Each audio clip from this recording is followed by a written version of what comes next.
Well, hello. Welcome to the Mark Z Drumcast. I am your host, Mark Zapata, the owner and founder of Mark Z Drums, across all platforms, by the way. Happy Labor Day, everybody. I come to you on this beautiful Monday, having the day off. Still tons to do, as it goes. Still tons to do, even with the day off. But um, coming here to do the show. And jam-packed weekend, a lot of stuff going on, parties and fun times and things. And today is just a day to regather, regroup, recharge, and get ready to start off a short week. Okay, things are changing rapidly for Mark Z Drums right now. Um, and you see, like today, right now, my mic seems lower. And I don't understand why, because I haven't changed any of the settings. But okay, I'll play along. I'll play along. All right. And now that seems too high. I'll play along. I'll play along. So, anyway, recharge, regroup, get ready for a short week.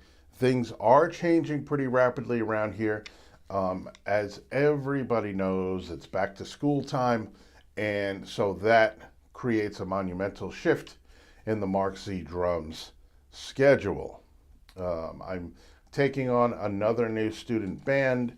I'm starting fresh with two new student bands that I've worked with before for the most part. But now that the summer is winding down, I am now going to work with bands again.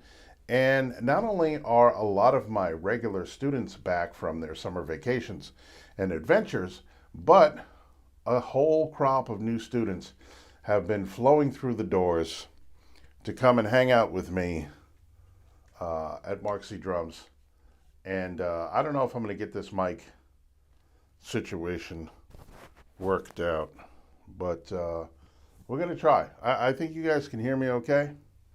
As you can tell, again, kind of a different look. I think I like this best out of everything, but again, we're still experimenting. We have some new, yeah, I'm excited because we have some new things on the horizon, very, very close. Some new things here in the Mark Z Drums studio and on the Mark Z Drumcast. So I will update you guys as things develop, but some very exciting things coming around the corner very, very soon.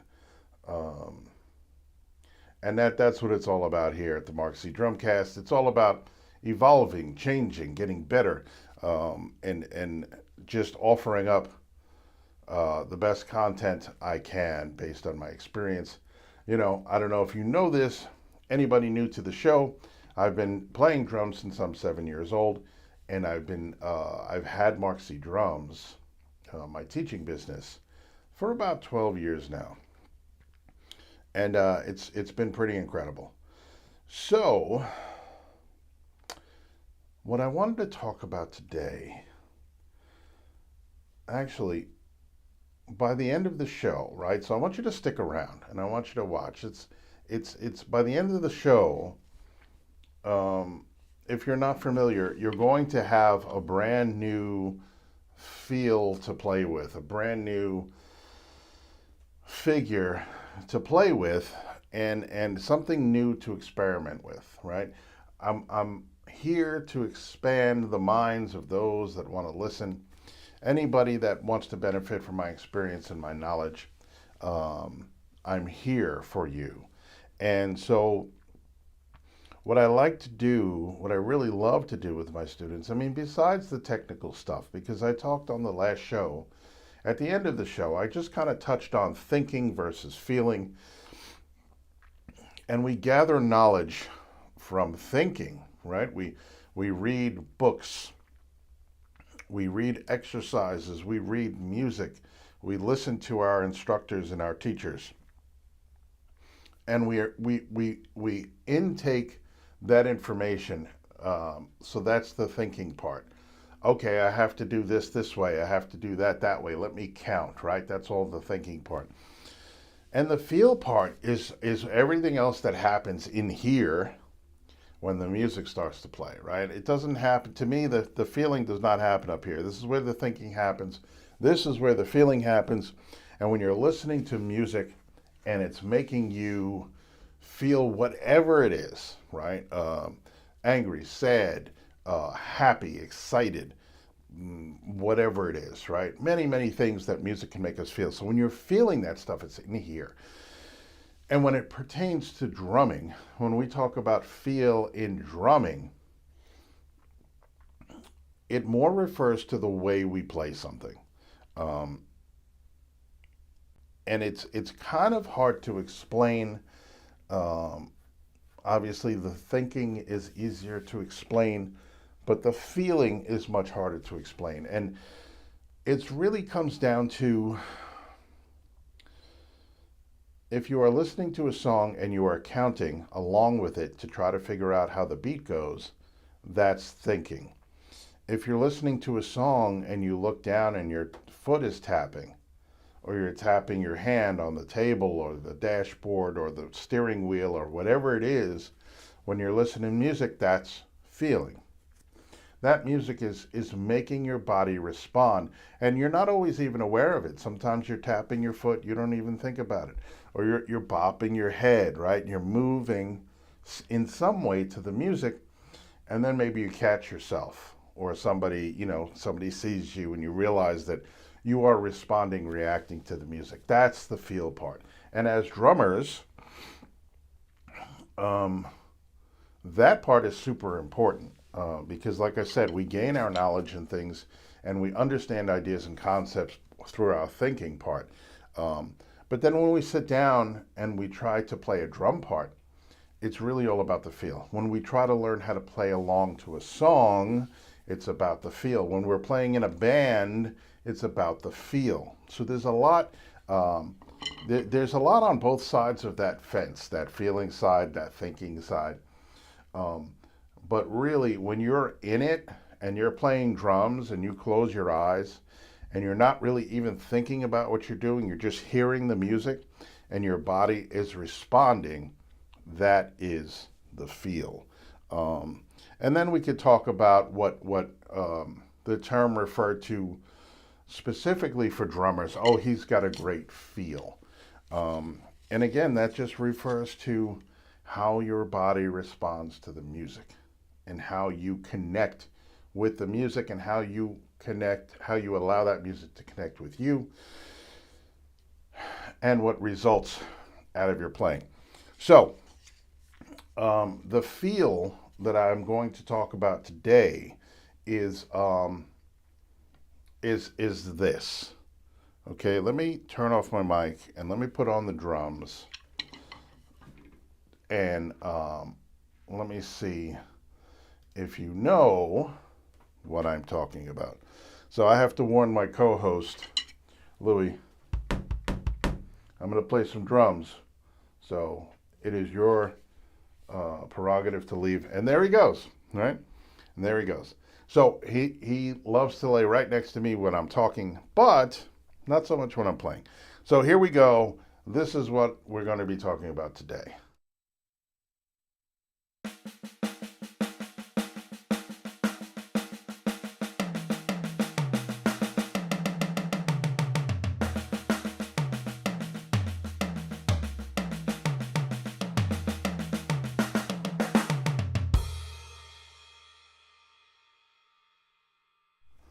Just a small example. Can anybody in the chat tell me what I was just playing? I'm going to explain it in a minute. And then we're going to add a different element, right? We're going to add a different element to this, which is going to be the kick drum.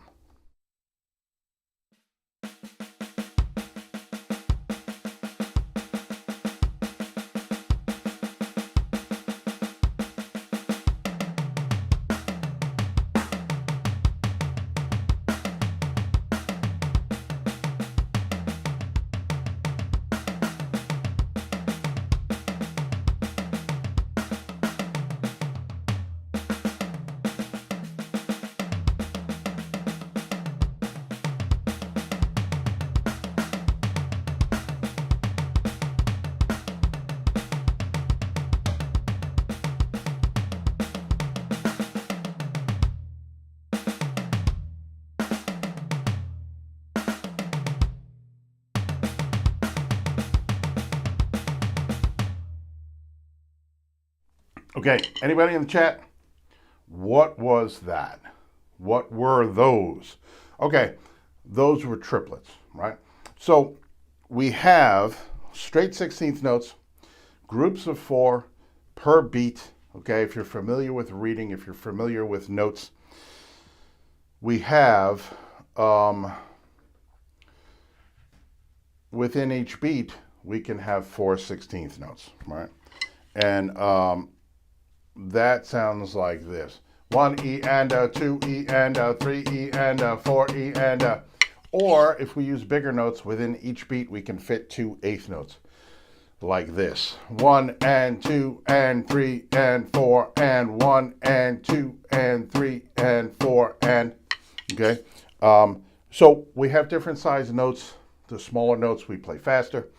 We can fit more smaller notes inside one beat, less bigger notes inside one beat. So if we can fit 2 eighth notes in one beat, then 1 quarter note fits in a beat. If we're using 4/4 time, that's pretty much a very widely used time signature. There are others, but 4/4 time means 4 beats per measure. Quarter note gets 1 beat. It is the most commonly used time signature, which is why it's also named common time. And instead of saying a 4/4, a 4 above a 4, at the beginning of a piece of music, you may see a big C, which would stand for common time and would also be 4/4 time. Okay, I went over that quickly, but if you have any more questions about that, I do have some instructional videos on my channel, on this channel, and I am putting together an instructional drum course that will take you through from the beginning all the way through to teach you how to read and such. So straight 16th notes, 1 E and a 2 E and a 3 E and a 4 E and a straight eighth notes, 1 and 2 and 3 and 4 and. Well, what happens when we have these 2 eighth notes in a beat and we decide that's not enough? I want to put a 3rd eighth note in there. What happens then? So the first eighth note stays on the 1, of course. But then the second eighth note goes in between the first and second one, and the 3rd eighth note shifts over a little bit. And so we have now, in the place where we had 2 eighth notes, we now have 3. And in the case of eighth notes, where they're equally spaced apart, you now have 3 notes that are equally spaced apart, with that 3rd note being pushed out just a little bit. So that now, instead of 1 and 2 and 3 and 4 and, you have 1 triplet, 2 triplet, 3 triplet, 4 triplet. Okay, so now we're playing 3 notes where we used to play 2. When we play the 3 notes, because it's in the same space of that one beat, we have to play them slightly faster to get all 3 in. So that's where the triplet comes from. That's an eighth note triplet, which means for every beat there are 3 eighth notes instead of 2. Okay, so that's a great feel changer when we want to do something different with our fills. 16th note triplets work the same way. If you think about the fact that we have 2 eighth notes in one beat, and then we have 4 16th notes in one beat, right? Because 16th notes are smaller, so we can fit 4 per beat. Think about how we would then stick another 16th note in between the first 2, and another 16th note in between the second 2. Shift that same second 16th note and the 4th 16th note over a little bit. So now where we used to have 4 16th notes, we now have 6. And those are equally distant also. So you can also think about that now we put a triplet on the 1 and we put a triplet on the and. All right, so we put a triplet on the beginning of the beat and then start another triplet in the center of the beat to get us to the end of the first beat. Like this. 1 triplet and triplet, 2 triplet and triplet, 3 triplet and triplet, 4 triplet and triplet. So what I'm going to do is I'm going to put the drums back on so you can hear the bass drum, because I'm going to give you the quarter notes on the bass drum, and then I'm going to play eighth note triplets over the quarter note bass drum. So each bass drum will be one beat, and then I'll be playing the eighth note triplets over that. And then I'm going to play the 16th note triplets over that same quarter note bass drum. All right.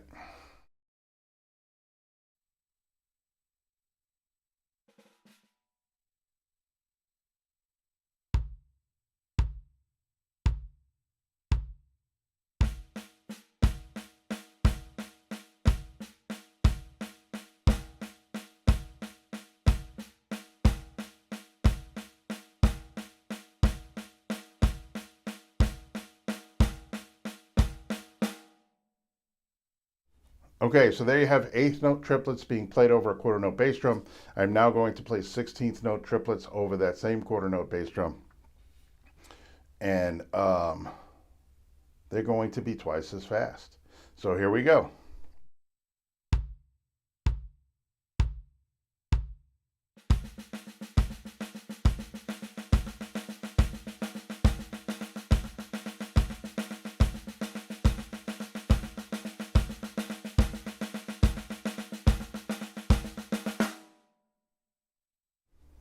So there you have two triplets being played within one beat as 16th note triplets, one triplet being played per beat as eighth note triplets. So triplets are super fun to play around the drum set. They are really fun to mix with the straight types of notes, like the straight eighth notes, the straight 16th notes, to come in and out of triplet feels, and alternate between the triplet feels and the straight 16ths and the straight eighths is really fun to do. And I'm going to do an exercise now on the snare drum that's going to give you a good idea of how to do that, right? I'm going to use the bass drum on the quarter notes to keep time like I did before. But I'm going to start out playing quarter notes on the snare, eighth notes on the snare, eighth note triplets on the snare, 16th notes on the snare, 16th note triplets on the snare, and then for fun, 32nd notes on the snare. And when we're done, I'm going to tell you how we're going to count those 32nd notes. Because the 32nd note is simply what you get when you cut a 16th note in half. You get two 32nd notes. Okay, hold on a second.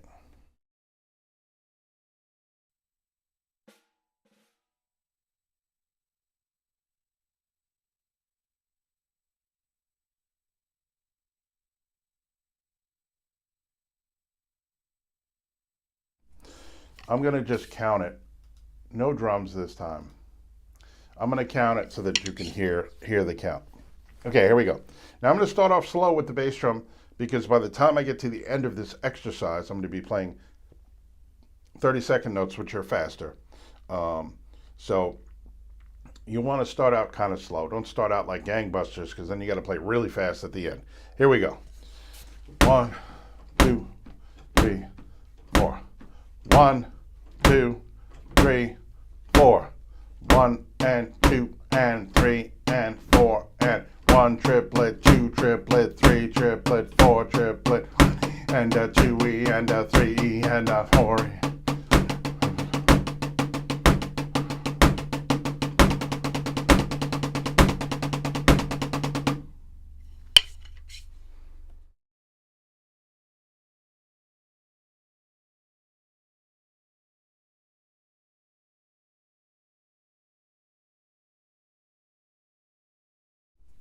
Now the way we play, I just went over it all again when my mic was muted, but the way we count 32nd notes is we simply count 16th notes normally and play 2 notes for each 16th note that we count, which will essentially give us 32nd notes without us having to count faster, right? Because we already, when we get to 16th notes, it's 1E and a 2E and a 3E and a 4E and a... So we'll just basically count 16th notes and play twice the amount of notes. 1E and 2E and 3E and 4E and right? So I'm playing 2 notes for every note that I count. All right, so that's a good way to get started, to mess around between, your straight 16th, straight eighth note feel, and whatever you may do around the drums in that capacity. Eighth note fills. I'm going to put the drums back on. I'm going to do some eighth note fills. I'm going to do some 16th note fills. Feel free to jump in on the chat. Let me know what you think, or if you have any thoughts or something that you would like to hear what it sounds like. So here we go. I'm going to go around the kit. I'm going to do some eighth note fills, some 16th note fills, and then some different kind of triplet fills. And then we're going to do the grand finale after that. I'm going to show you something really cool and fun that I started to do in the beginning of this episode of the Drumcast.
So we are just scratching the surface. When I started talking about creating our own fills, creating our own beats, I started to give out some ideas, some thoughts about how we might take a simple figure and expand it out, right? And expand it, make it more interesting, make it more challenging, make it more fun to play, make it more fun to listen to, and make it sound cooler, right? So when we take a simple concept like eighth note fills, and then we start to add eighth note triplets within those eighth note fills that we're doing, or the same with 16th notes, we'll do a 16th note fill, but maybe one of the beats we'll throw in a 16th note triplet instead.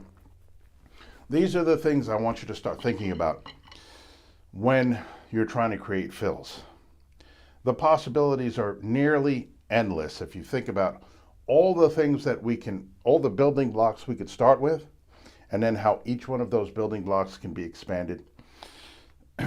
It's pretty incredible. So I think the biggest key to all of this is unlocking that mindset of I could pretty much do anything I want.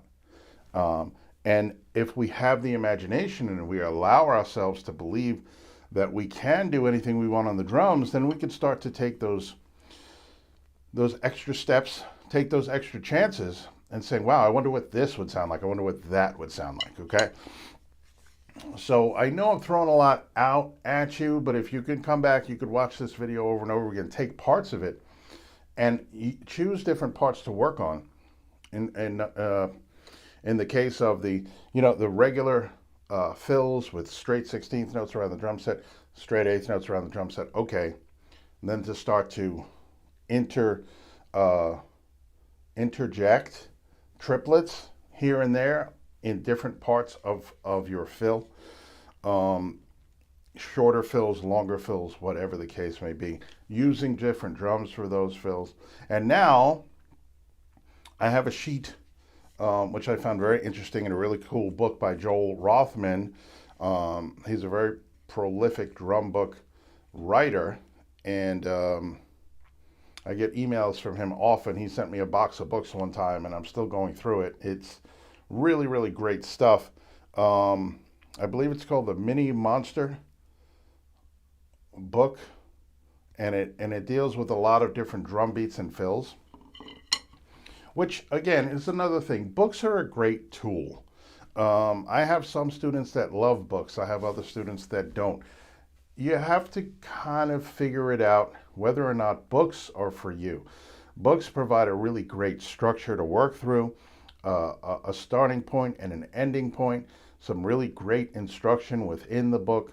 I always recommend to work through a book with a teacher, but if you can understand what the book entails and you are familiar with the concepts, books are great. I have books here that I'm always working through for different areas of my drumming, whether it be beats, fills, independence, reading itself, reading music, things like that, right? Books are an incredible tool.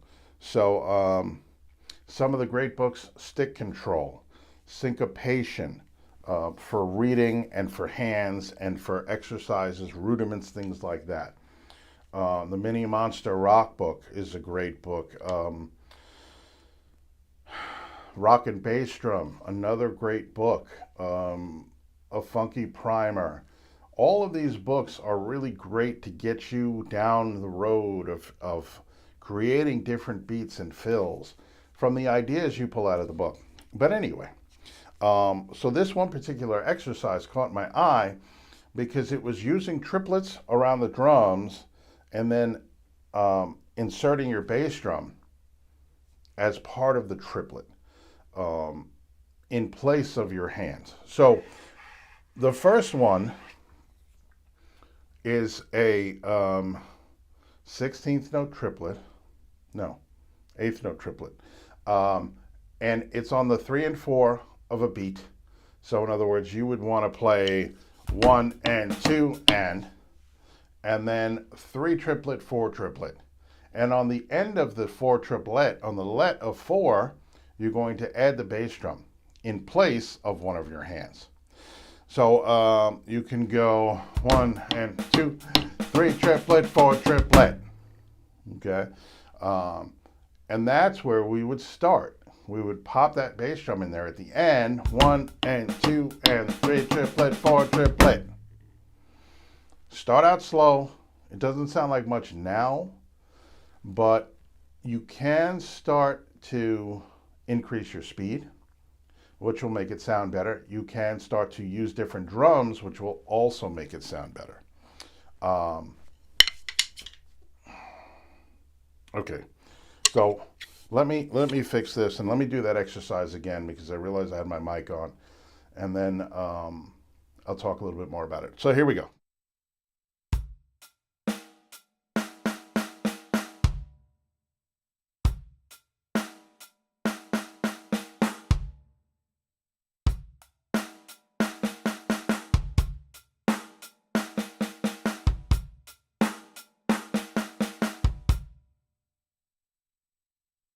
What I then like to do is to move it around the toms.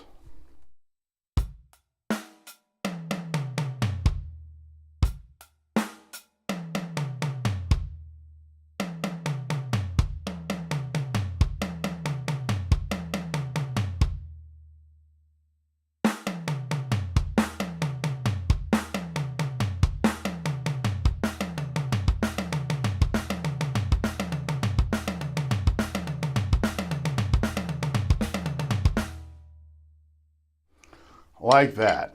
And that's just the beginning, right? So I will put this exercise sheet in the description below. In a very little while, you'll be able to go down there and download this particular sheet from the Mini Monster book by Joel Rothman.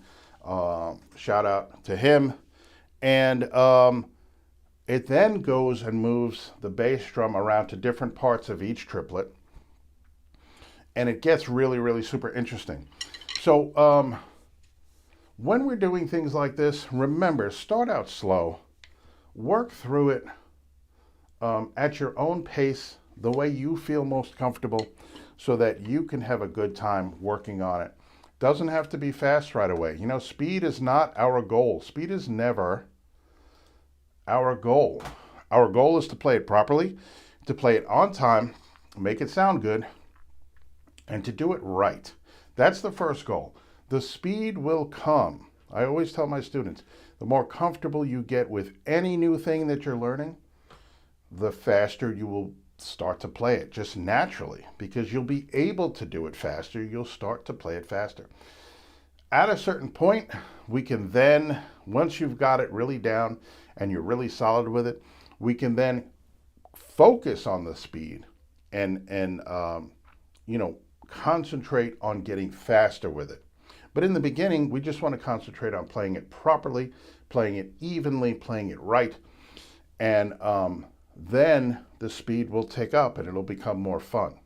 And then, like I said, when we reach that kind of point where we've got it really good, then we could say, wow, I wonder how fast I can really play this. And that's when we focus in on the speed, but not in the beginning. So go through each of these exercises. Like I said, I'll put a link in the description below, and have fun with it, and think of it as a way, as kind of opening the door to, wow, there really are a lot of things I can do with my bass drums, with my triplets, straight 16th, straight 8th, whatever it is. As we go down the road and we move into more rudiments, then we'll open up even more possibilities. But this is the idea. We take a kernel, think of it as a seed. We throw a seed in the ground, we water it, and by watering it, we're practicing it, right? And then it starts to grow, and it gets bigger and bigger and bigger, and it expands. And that's what we're going to do with these little kernels of ideas, these little seeds of ideas that I will throw out there, and we will start to make things grow. So thank you for coming and spending this holiday Monday with me on the MarkZ Drumcast. Louis says hi.